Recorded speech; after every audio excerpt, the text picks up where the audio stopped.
Hello and welcome to News 18 Global with me, Ayushman Singh Jamwal. Our top story, the US House of Representatives are all set to vote on the bill to lift the government's debt ceiling. The debt ceiling is an aggregate figure that applies to gross debt, which includes debt in the hands of the public and intra-government accounts. The proposed deal could raise the federal debt ceiling, allowing the government to borrow more to pay its obligations.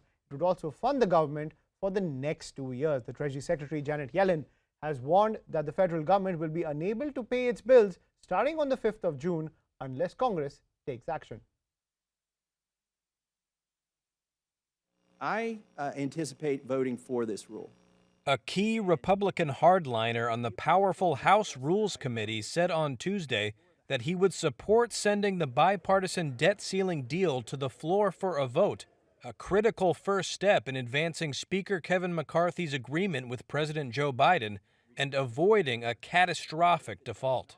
Here's Republican Representative Thomas Massie. My interest in being on this committee was not to imprint my ideology.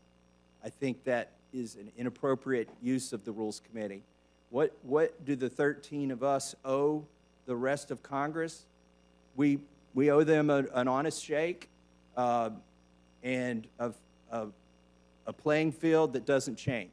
The Rules Committee, which decides what legislation gets a vote on the House floor, faced a direct challenge from the other two of three hardline Republicans, who McCarthy added to the panel as a condition of winning his speakership.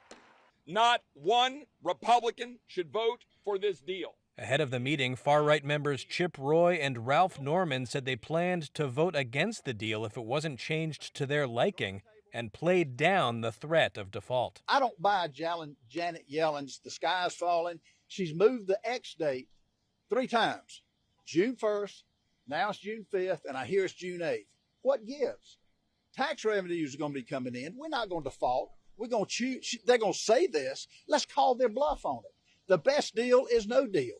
At the White House, Biden's budget chief, Shalanda Young, said there was no indication the so-called X date for when the government would run out of funds to pay all its bills would get pushed back from June 5th. She knows more than I do then, because I don't have that indication. U.S. Treasury Secretary Janet Yellen has said the government would default if Congress did not increase the nation's $31.4 trillion debt ceiling by June 5th. McCarthy and Biden have predicted they will get enough votes to pass the bill into law before that date. If the House passes it, the bill would then proceed to the Democratic-controlled Senate, where a vote could possibly stretch into the weekend if lawmakers in that chamber try to slow its passage.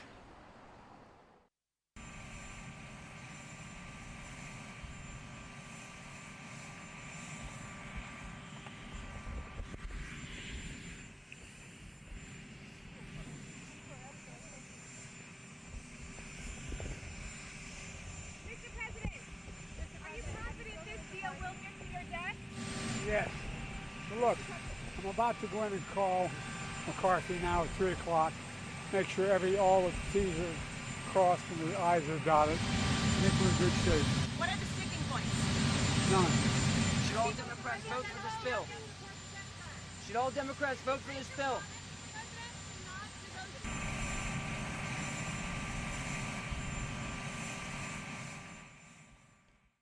Right, joining me on the broadcast is Calvin Dark, Democratic strategist when it comes to the entire political tussle surrounding the U.S. debt ceiling. Calvin, thank you for joining us on CNN News 18.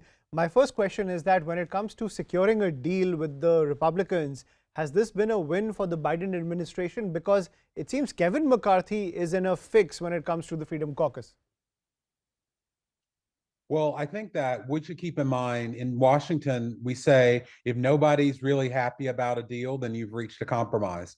I think that both Biden and the Republicans, particularly Speaker McCarthy, are getting hit from both sides of their own party. But I think Biden came out the best of the two because he avoided a default. Now, that doesn't mean that there aren't political consequences for Biden, but they are less than for McCarthy because Biden, if things go the way we think they're going to go, at least avoided the first ever default in United States history. Right. And in your opinion, when you look at the Republican camp and you look at the noise coming in from the Freedom Caucus, do you think there will be a leadership challenge to Kevin McCarthy? I think that that's a bigger risk than a debt ceiling default. I think now it looks like it's going to happen, but politically, Speaker McCarthy has to now deal with that side of the Republican Party, that part of his the Speaker's supporters in the House of Representatives. And let's keep in mind that this group of people made Kevin McCarthy go through 15 votes to become Speaker. That was unprecedented in U.S. history. And one of the changes that they demanded and got was that one member out of all the members of the House of Representatives could call for a motion to vacate, as in to vote on the Speaker's job. So I think we will definitely see that. And if you're wondering, well, why would they do that? For a Freedom Caucus Republican, particularly for these folks that are modeled after Trump, they have everything to win and nothing to lose from opposing it. Even if there is no default, they get to say, I stood up for Republican values. I stood up to Speaker McCarthy when he didn't stand up for what we campaigned on. So I expect we will see this once the debt ceiling debate and fight is over. Right, and at the same time, so if we look at the key kind of like policy initiatives when it comes to US politics, it requires some level of consensus between the two sides. So in your opinion, are the Republicans looking at the storm that Kevin McCarthy is facing, this is the consequence of creating your own Frankenstein's monster? Yes, because one of the things, if you look at what the Republicans asked for in the first bill they passed to raise the debt ceiling, it was all things that were non-starters, and they knew that. And even with those non-starters, you had some Republicans saying, and that's just our base, we actually want more than that. I think when you mentioned like the Frankenstein, one of the things that they did create that unfortunately sends the wrong message to Republicans is that they can realistically do these things that are so far to the right when they only have one of the three of the House, Senate, and the White House. That's not going to work. It's hardly going to work if they had two out of the three. So I think they have set up a situation where they can achieve what they promised electorally in their campaigns. Right, and at the same time, let's look at the the race towards the White House. If we look at the statements coming in from the presidential candidates, Ron DeSantis has slammed this entire compromise deal between the Democrats and the Republicans. Trump is silent when it comes to the dynamics surrounding the bipartisan deal. So what sense do you think is going on in the Republican Party? What is the dynamics going on in the Republican Party? Do you think that both DeSantis and Trump are eyeing the Freedom Caucus and the Trump base, more or less to rev them up when it comes to gaining some sort of push when it comes to the road to the White House? Well, we first need to keep in mind for both DeSantis and Trump that their objective as people that aren't in Congress or aren't in the White House is how does this help them politically in their 2024 campaign? So for both of them, it is politically advantageous to be against it. Why would they be for it? They get to sit on the sidelines and have no political consequences. They get to criticize and say, if I was in office, I could do better.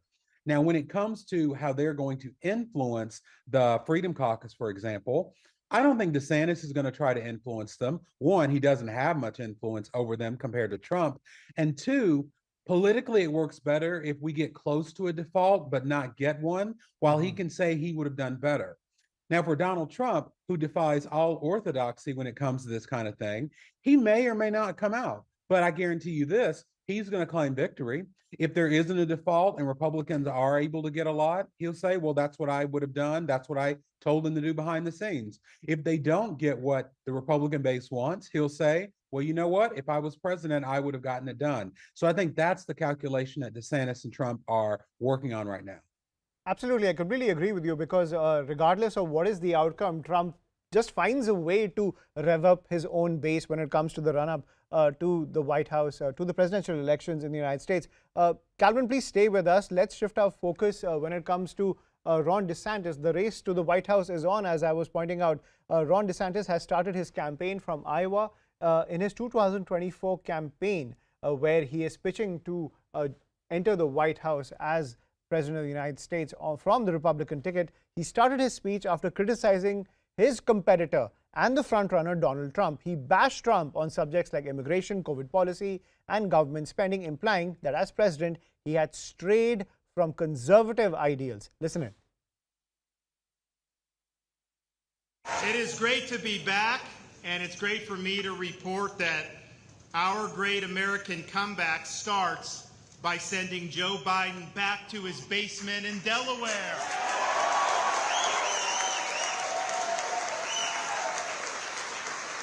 I mean, he spends so much of his time as president on vacation, we might as well make it permanent. Our country is going in the wrong direction. We can see it and we can feel it. Our southern border has collapsed. The Mexican drug cartels have more control over what goes on at the border than our own United States government. Look at the economy. The Biden administration is doing all it can to make it harder for the average family to make ends meet and to attain and maintain a middle-class lifestyle. The bill for the massive borrowing, spending, and debt and record printing of money by the Fed, that's falling on the American people.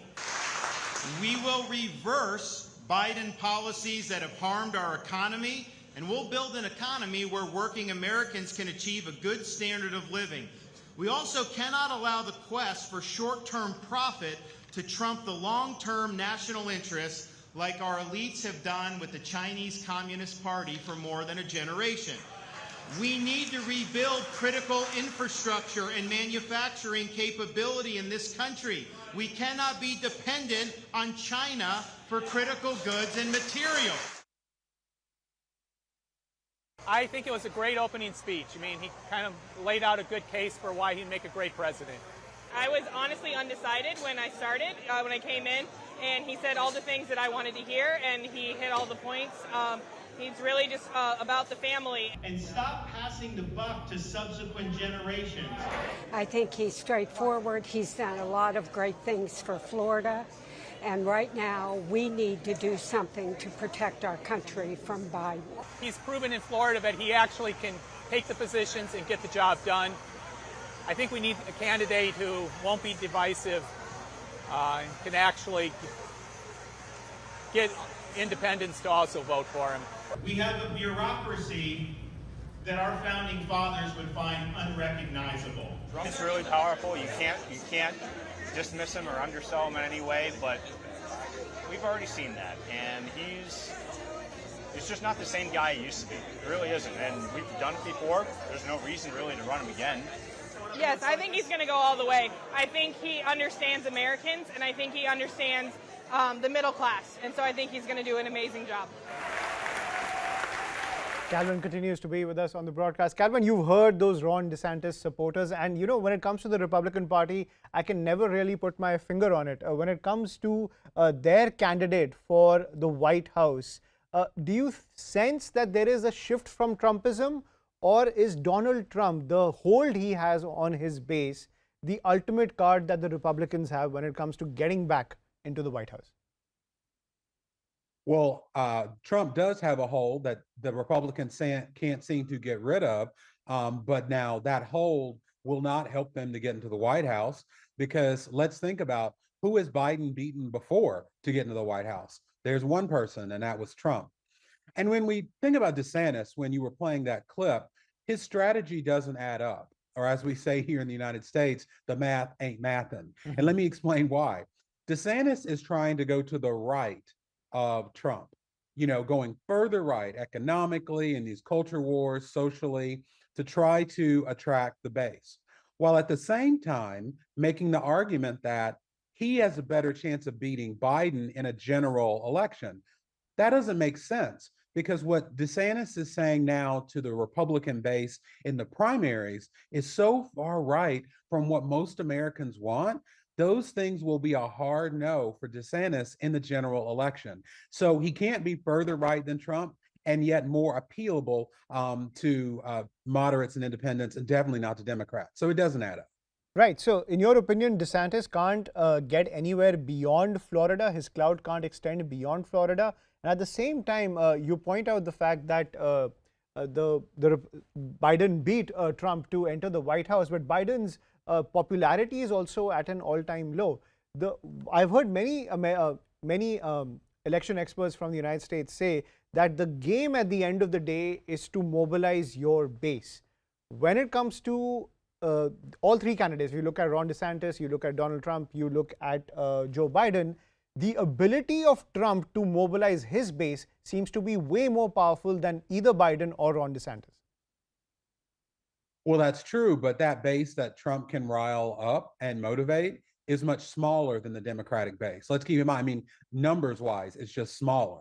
So Republicans have a little bit more of a challenge because there are two parts to that winning formula. They have to mobilize their base and get them out, but then they also have to get enough of independents, those people in the middle, because Republicans cannot win the general election with just their base. And so I think that's got to be the calculation. One of the things that we're seeing with Trump is he has decided that he is going to focus on his base, and that if they come out, that he's going to win. That's what he did in 2020, and we saw how that worked out. That's what we saw in 2016, that even though he won through our electoral college, which is our system, he still didn't get nearly as many votes as Hillary Clinton. So I think that's the calculation that Republicans who want to win are thinking about, that if they mobilize their base but still lose, they still lost. Right. So the Electoral College always remains a challenge, Calvin, at the same time. So you have to think about the swing states, the red states, and the blue states. In your opinion, we saw in 2016 that Hillary Clinton primarily lost because she didn't campaign hard enough. I feel she didn't campaign hard enough in the swing states. Number two, the Democratic base wasn't sold on the idea of Hillary Clinton as the next president of the United States. Do you fear, given Biden's, dwindling popularity stand when it comes to his appeal among voters, that he could face a Hillary Clinton type situation in 2024? Do you fear that there is at least a 10% chance of that? No, I don't. And here's why. If we look at Biden in a vacuum, and from a Democratic perspective, there are a lot of reasons why he wouldn't win in a vacuum. His age, not exactly achieving as much as he promised when it comes to the progressive political priorities. And just the fact that he hasn't really inspired the youth, for example, among the Democratic Party. But politics don't exist in a vacuum. Once you put Biden against Donald Trump, all of those things become less important. As Biden always says, don't compare me to the almighty, compare me to the alternative. So every time I think about the unfavorables, the age, and some of the policy failures of Biden, they all get a lot less important if the alternative is Donald Trump, or in some cases even worse, if the alternative is Ron DeSantis. Right. Thank you, Calvin Dark, for sharing your perspective when it comes to the political dynamics in the United States, from the debt ceiling to the race to the White House.